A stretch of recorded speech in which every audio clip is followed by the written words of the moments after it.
Hello दोस्तों, कैसे हैं आप सब। उम्मीद करती हूँ कि आप लोग अच्छे होंगे और अपनी पढ़ाई अच्छे से कर रहे होंगे। तो दोस्तों, आज हम पॉलिटी के घटना चक्र का चैप्टर संसद का तीसरा पार्ट कार्य संचालन एवं विधायी प्रक्रिया से रिलेटेड एमसीक्यू पर डिस्कस करेंगे। तो चलिए स्टार्ट करते हैं। संविधान के किस अनुच्छेद के अंतर्गत न्यायालयों द्वारा संसद की कार्यवाहियों की जांच करना प्रतिबंधित किया गया है? तो आपका हो जाएगा आंसर बी, अनुच्छेद 122। संविधान के संविधान के अनुच्छेद 122 में न्यायालयों द्वारा संसद की कार्यवाहियों की जांच न किए जाने का प्रावधान किया गया है। आगे देख लेते हैं। निम्नलिखित में से किसको लोकसभा और राज्यसभा दोनों के निर्वाचन में मतदान का अधिकार है? तो आपका हो जाएगा आंसर डी, राज्य विधानमंडल के निम्न सदन के निर्वाचित सदस्य को। राज्य विधानमंडल के निम्न सदन विधानसभा के निर्वाचित सदस्य को लोकसभा एक नागरिक के अधिकार से और राज्यसभा अनुच्छेद 80 के खंड 4 में वर्णित दोनों के निर्वाचन में मतदान का अधिकार है। निम्नलिखित में से कौन सा कथन सही है? आगे देख लेते हैं।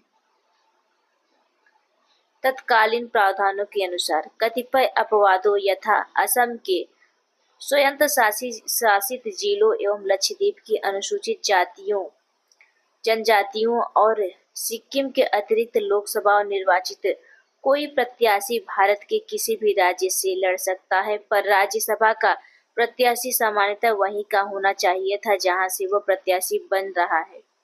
नोट वर्ष 2003 में लोकसभा प्रतिनिधित्व अधिनियम 1951 में किए गए संशोधन के तहत अब कोई भी व्यक्ति राज्यसभा के लिए कहीं से भी चुनाव लड़ सकता है यदि वह किसी भी संसदीय क्षेत्र का पंजीकृत मतदाता निर्वाचित हो।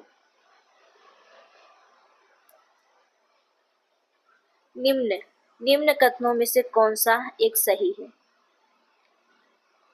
पहला देख लेते हैं। ए, केवल राज्यसभा में ही न कि लोकसभा में मनोनीत सदस्य हो सकते हैं, बिल्कुल सही।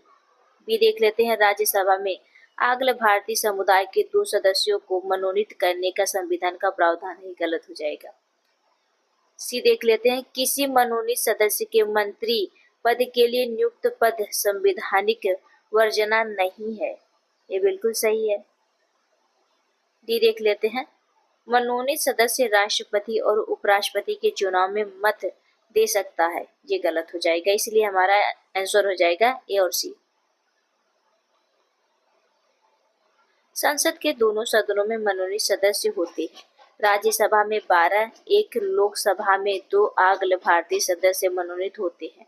104वें संविधान संशोधन अधिनियम 2019 द्वारा अनुच्छेद 334 में किए गए संशोधन के तहत लोकसभा एवं राज्य विधानसभाओं में आंग्ल भारतीय सदस्य के प्रतिनिधित्व हेतु मनोनयन की व्यवस्था को आगे न बढ़ाते हुए निष्प्रभावी कर दिया गया। संविधान मनोनीत सदस्यों को मंत्री बनाने से मना नहीं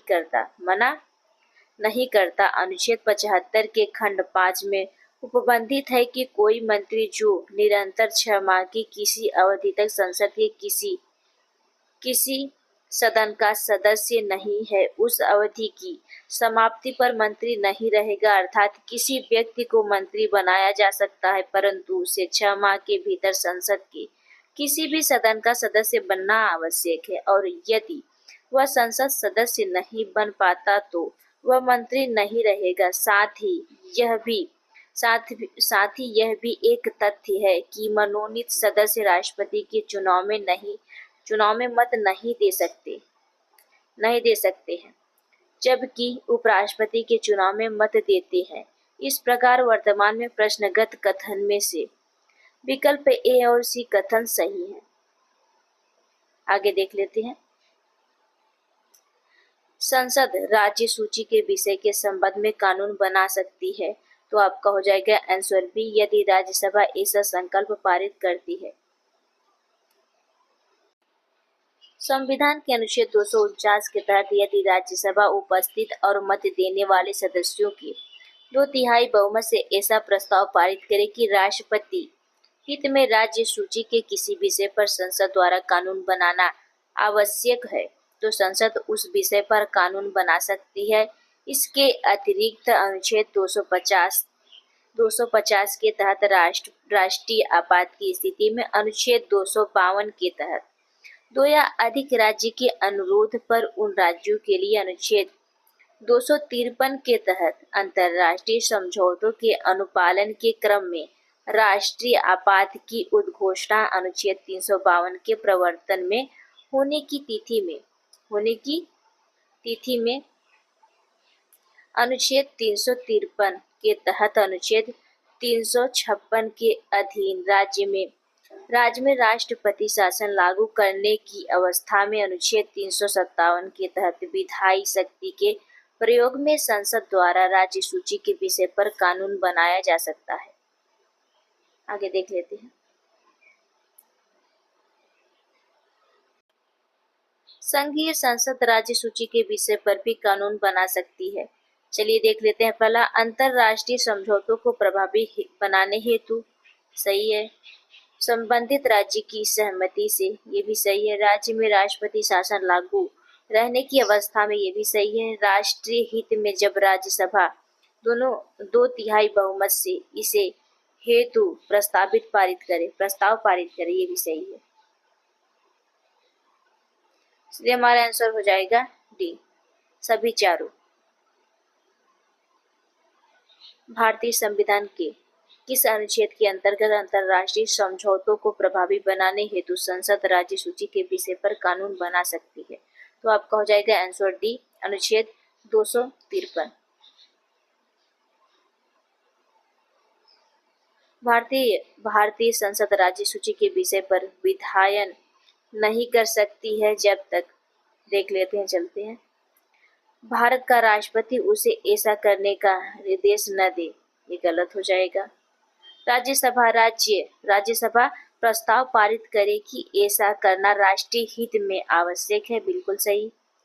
विधानसभा का अध्यक्ष यह प्रमाणित करे कि ऐसा विधायन आवश्यक है, ये गलत हो जाएगा। राष्ट्रीय आपातकाल लागू हो, ये भी सही है। इसलिए हमारा आंसर हो जाएगा आंसर डी।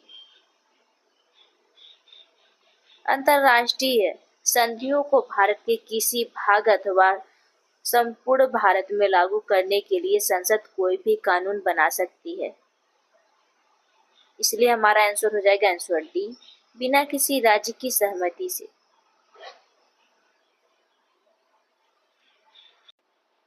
संविधान की विषय सूची में दिए गए विषयों के अतिरिक्त विषयों पर कौन कानून बना सकता है? तो आपका हो जाएगा आंसर बी, संसद। भारतीय संविधान का अनुच्छेद 248 अवशिष्ट विधायी शक्ति के बारे में प्रावधान करता है। इनके अनुसार संसद को किसी भी ऐसे विषय के संबंध में जो समवर्ती सूची या राज्य सूची में प्रगणित उल्लेखनीय नहीं है, विधि बनाने की अन्य शक्ति प्राप्त है। अध्यक्ष सदन के किसी भी सदस्य को बोलने से रोक सकता है और अन्य किसी सदस्य को बोलने दे सकता है। यह घटना कहलाती है। तो आपका हो जाएगा आंसर डी, बैठ जाना, यील्डिंग द फ्लोर।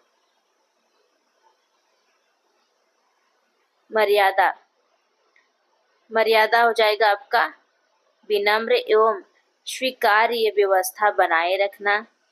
पक्ष त्याग हो जाएगा आपका सदन के किसी सदस्य द्वारा वह जिस दल से चुनकर आया है उसका त्याग कर दूसरे दल में शामिल होना पक्ष त्याग कहलाता है।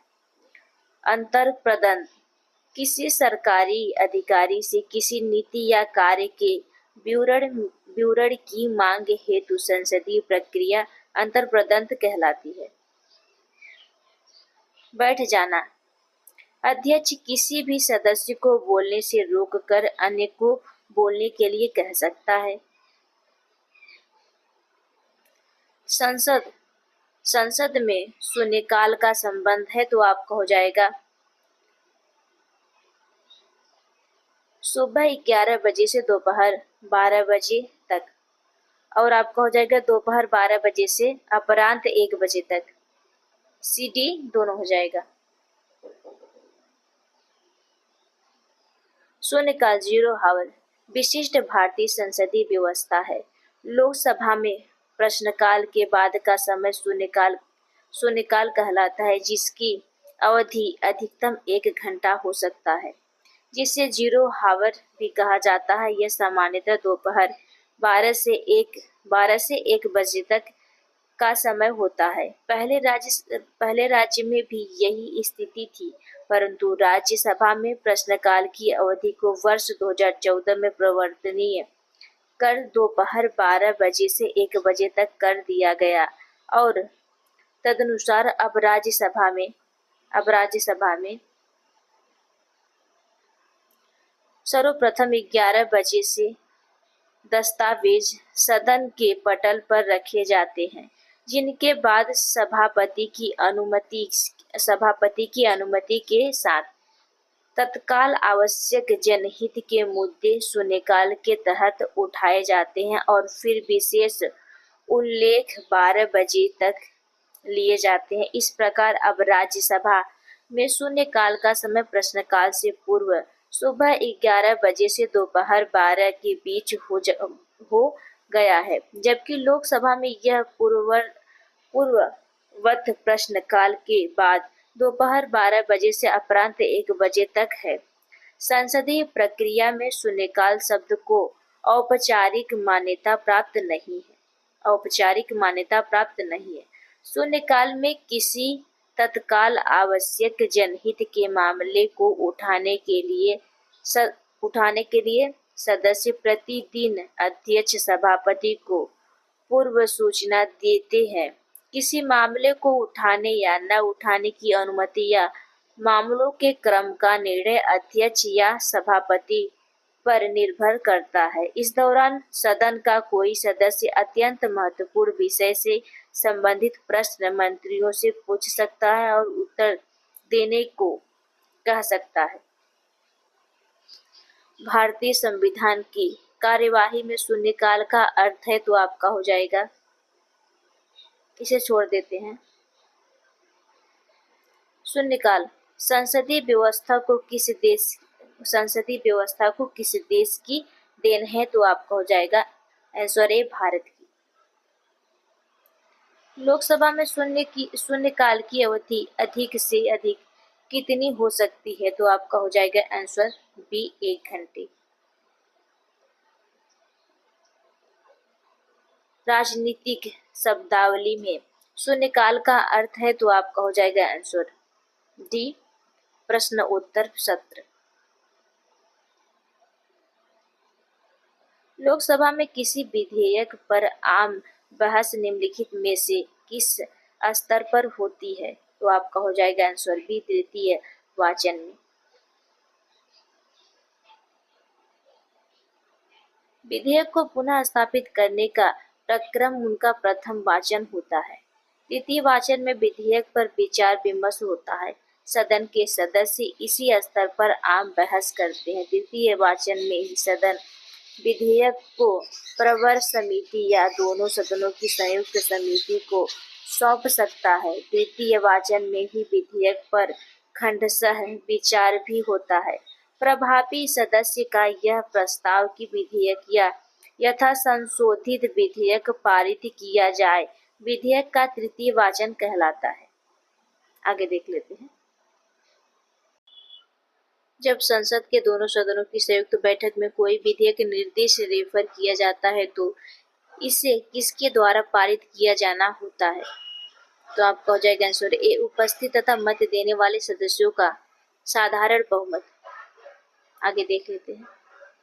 यदि दोनों सदनों की संयुक्त बैठक अनुच्छेद 108 में कोई विधेयक संशोधन सहित दोनों सदनों के उपस्थित और मत देने वाले सदस्यों की कुल संख्या के साधारण बहुमत से पारित हो जाता है तो इसे दोनों सदनों द्वारा पारित समझा जाता है। ज्ञात हो कि अनुच्छेद 108 के तहत संयुक्त बैठक की प्रक्रिया सामान्य विधायन तक ही सीमित है। धन विधेयक या संविधान संशोधन विधेयक हेतु यह लागू नहीं होती है।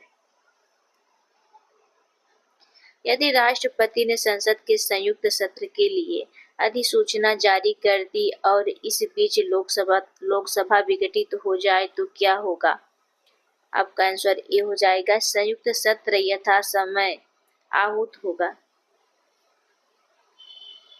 भारतीय संविधान के अनुच्छेद 108 के 5 में वर्णित है कि यदि राष्ट्रपति ने सदन की संयुक्त बैठक आहूत करने के अपने आशय की सूचना दे दी है और उनके पश्चात लोकसभा का विघटन हो जाता है तो भी संयुक्त बैठक हो सकेगी और विधेयक व्यपगत नहीं होगा तथा उसे पारित किया जा सकेगा।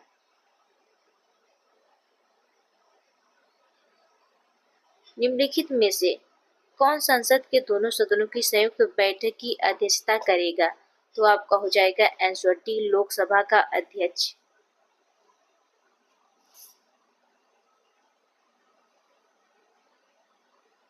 भारतीय संविधान के अनुच्छेद 118 के 4 के अनुसार संसद के दोनों सदनों की संयुक्त बैठक की अध्यक्षता लोकसभा का अध्यक्ष स्पीकर करता है। लोकसभा अध्यक्ष की अनुपस्थिति के संदर्भ में अनुच्छेद 118(3) के अंतर्गत राष्ट्रपति द्वारा कुछ नियम बनाए गए हैं।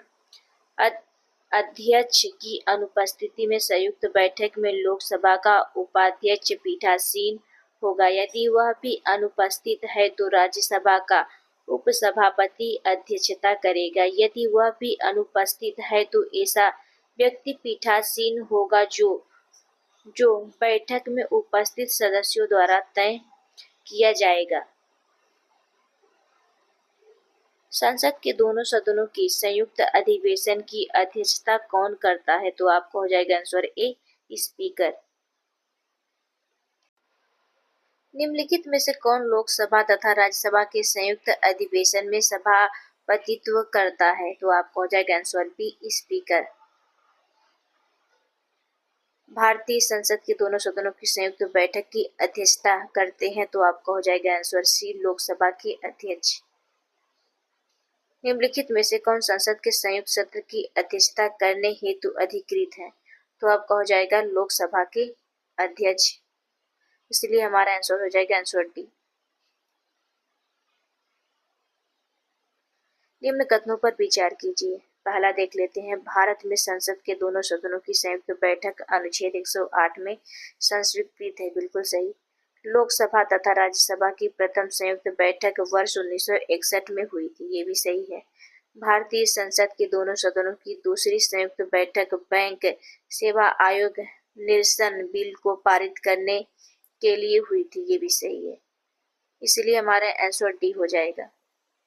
आगे देख लेते हैं, भारत में संसद के दोनों सदनों की संयुक्त बैठक का प्रावधान अनुच्छेद 108 में वर्णित है।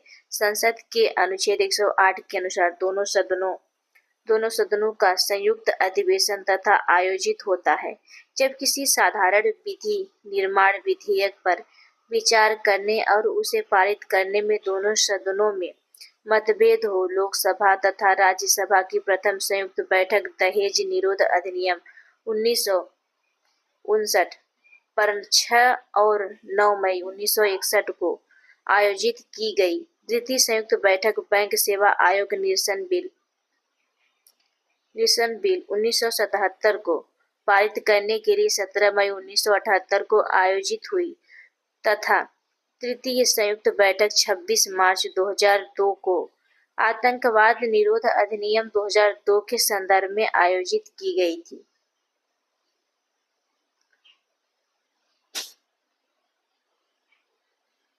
संसद के दोनों सदनों का संयुक्त अधिवेशन आयोजित होता है। तो आपका हो जाएगा आंसर डी, केवल 4। एक ऐसे विधेयक पर विचार करने और उसे पारित करने के लिए जिस पर दोनों सदनों में मतभेद हो।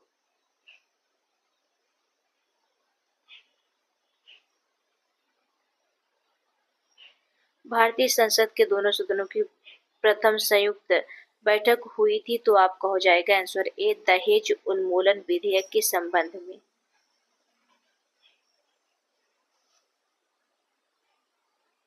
लोकसभा और राज्यसभा के बीच गतिरोध की किन स्थितियों में संसद की संयुक्त बैठक बुलाई जाती है? चलिए देख लेते हैं पहला, साधारण विधि निर्माण को पारित करने की स्थिति में, बिल्कुल सही। धन विधेयक को पारित करने की स्थिति में गलत हो जाएगा। संविधान संशोधन विधेयक को पारित करने की स्थिति में यह भी गलत हो जाएगा, इसलिए हमारा आंसर ए हो जाएगा। निम्नलिखित में से किस पर गतिरोध दूर करने हेतु लोकसभा और राज्यसभा की संयुक्त बैठक हो सकती है? तो आपका हो जाएगा आंसर ए, साधारण विधेयक। भारतीय संसद के दोनों सदनों की संयुक्त बैठक किस संबंध में होती है? तो आपका हो जाएगा आंसर सी, साधारण विधेयक। कोई कानूनी विधेयक संसद के किस पटल पर रखा जा सकता है? तो आपका हो जाएगा आंसर सी, दोनों में से संसद के एक पटल पर। कोई कानूनी विधेयक संसद के दोनों सदनों में से एक के पटल पर रखा जा सकता है, जबकि धन विधेयक तथा अनुच्छेद 110 के खंड 1 के उपखंड क से उपखंड च में विनिर्दिष्ट किसी विषय के लिए उपबंध करने वाले वित्त विधेयक या संशोधन केवल लोकसभा में प्रस्तुत किए जा सकते हैं।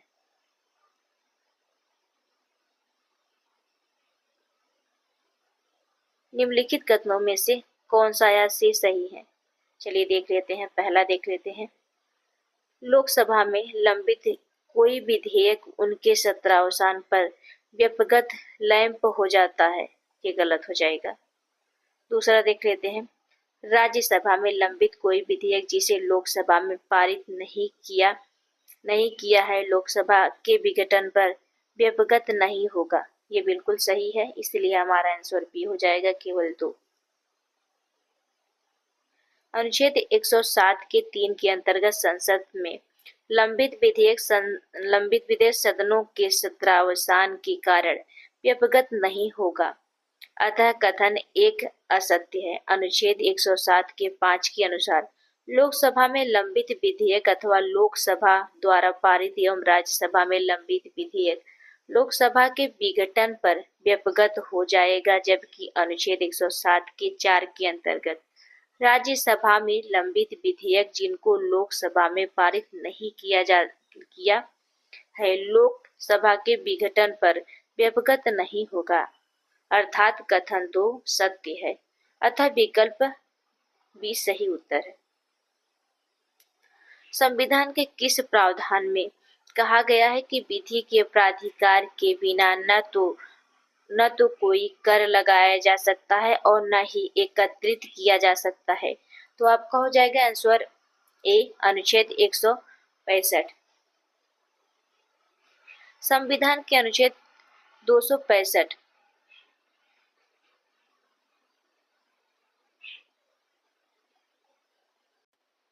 संविधान के किस प्रावधान में कहा गया है कि विधि के प्राधिकार के बिना न तो कोई कर लगाया जा सकता है और न ही एकत्रित किया जा सकता है? तो आपका हो जाएगा आंसर ए, अनुच्छेद 265। संविधान के अनुच्छेद 265 में कहा गया है कि कोई कर विधि के प्राधिकार से ही अधिरोपित या संग्रहित किया जाएगा, अन्यथा नहीं। अनुच्छेद 266 भारत और राज्य की संचित निधियों एवं लोक लेखा, अनुच्छेद 300 संघ एवं राज्य के नाम से वाद और कार्यवाहियों तथा अनुच्छेद 368 संविधान संशोधन की प्रक्रिया से संबंधित है। भारत की संचित निधि से धन निर्गत पर किसका नियंत्रण है? तो आपका हो जाएगा, चलिए देख लेते हैं, ए, महानियंत्रक एवं महालेखा परीक्षक, गलत। भारत के वित्त मंत्री, इनका भी नहीं। अधिकृत मंत्री, ये भी गलत, इसलिए हमारा आंसर हो जाएगा आंसर डी, उपयुक्त में से किसी का नहीं। भारतीय संविधान के अनुच्छेद 266 के अनुसार भारत की संचित निधि सरकार को प्राप्त सभी राजस्व उस सरकार द्वारा राज्य हुंडियां निर्गमित करके उधार द्वारा या अग्रिम अर्थोपाय द्वारा लिए गए सभी उधार और उधारों के प्रति संदाय में उस सरकार को प्राप्त सभी धनराशियों से मिलकर बनती है। यह संसद के नियंत्रणाधीन होती है। संचित निधि से कोई भी धनराशि तब तक निर्गमित नहीं की जा सकती जब तक संसद की अनुमति प्राप्त न कर ली जाए। इसीलिए बजट प्रावधानों के अनुरूप कार्यपालिका को संचित निधि से धन निकालने का अधिकार तभी प्राप्त होता है जब संसद अनुच्छेद 114 के तहत विनियोग अधिनियम के माध्यम से इसे हेतु अनुमति प्रदान करती है। करों और सरकारी कामकाज के निर्वाह में हुई अन्य प्राप्तियों से संघीय सरकार को प्राप्त हुआ समूचा राजस्व जमा होता है। तो आपका हो जाएगा आंसर सी, भारत की संचित निधि में। भारत की संचित निधि से निधि निकालने के लिए निम्नलिखित में से किसका अनुमोदन अनिवार्य है? तो आपका हो जाएगा आंसर बी, भारत की संसद। निम्नलिखित में से कौन सा एक भारत की संचित निधि से लिया जाने वाला अनिवार्य व्यय भार नहीं है? तो आपका हो जाएगा आंसर बी, भारत के निर्वाचन आयोग के सदस्यों के वेतन और पेंशन।